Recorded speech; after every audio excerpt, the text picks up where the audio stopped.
Date lang tayo sa aming tanim dito sa backyard. At ito na nga po, naglalakihan na ang bunga. Ito po pala ay patola. Kasi gumapang na yung ano ng patola. Yay! Dito ba ang laki? Ang dami pong bunga ng patola.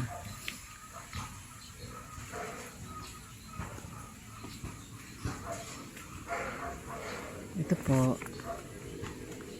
Nakita nyo. Ang palaya. Malaki na rin siya. Ang dami na po yan. Patola.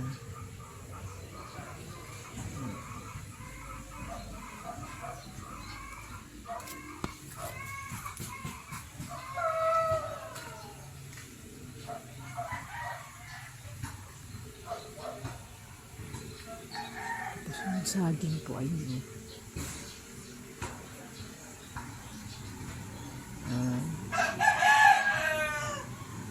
Ito yung saging.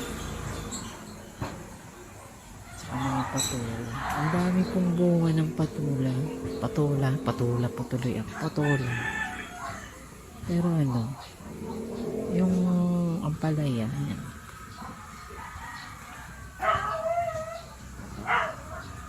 Mga patola po yan.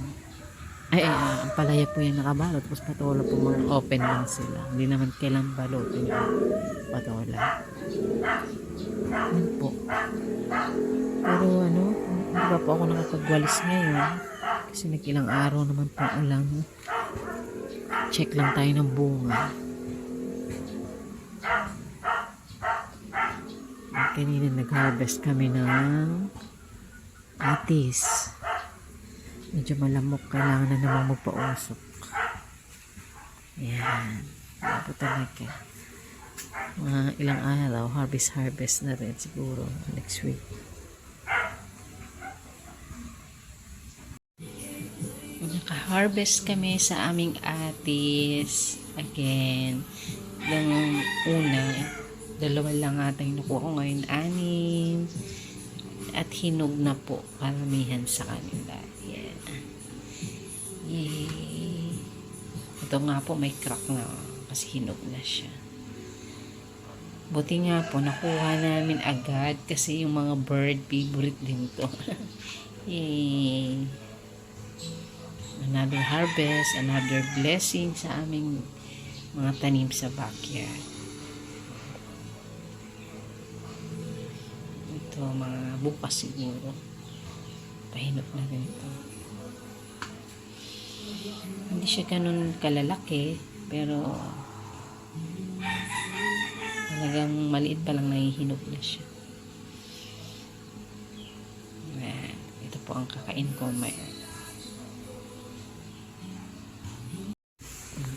Yan po, patola.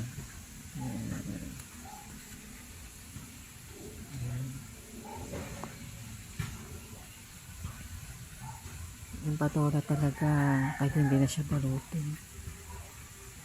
Ito yung saging. Dito mas nakikita siya.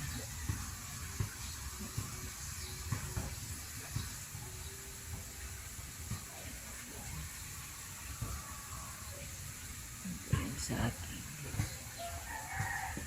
May bunga na rin yung atis ko dito. May bunga na rin siya. Nagbubunga na siya. Kailangan lang mausukan kasi ini-insekto. Tsaka nag-iisip kami ng pwedeng spray na hindi walang chemicals. So titingin tayo sa YouTube mamaya para mawala yung mga insekto. Hindi kasi laging nakakapagpausok at umuulan.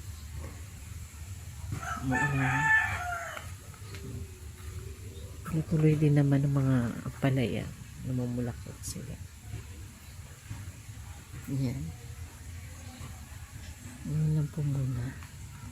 Mamaya yung atis ano sa loob na harvest na namin. Yan. So nakakatuwa naman pag nag-harvest, although nakakalungkot kasi yung iba nagkakaroon ng insekto. Mamayang hapon. Pag hindi po siguro umulan, baka makapagwalis ako. Medyo maingay po yung aso sa kabilang bahay. Ayan lang po muna ang aking update sa ngayon. Nakakatuwa lang yung mga bunga. Nakakapag-harvest na. Ayan po. Ito lang po muna ulit ang aking vlog for today's video. And salamat po ulit sa panandaliang panonood. Salamat po sa pag-support. Alam ko po na nakakasawa na ata itong palaging ganito ang vlog ko, pero wala po talagang time pa. Mamaya always going to school. May mga alaga din pong manok dyan sa kabila ko. Kaya yun po. Salamat. Maraming salamat sa inyo sa pag-suporta. Kahit na nakakasawa na. Yun po. Mag-ingat po kayo palagi sa araw-araw ng inyong buhay. Pagpalain po tayo lahat ng Panginoon at ilayo sa kapangatan. Thank you everyone. Thank you for watching. God bless. Bye-bye po. Bye.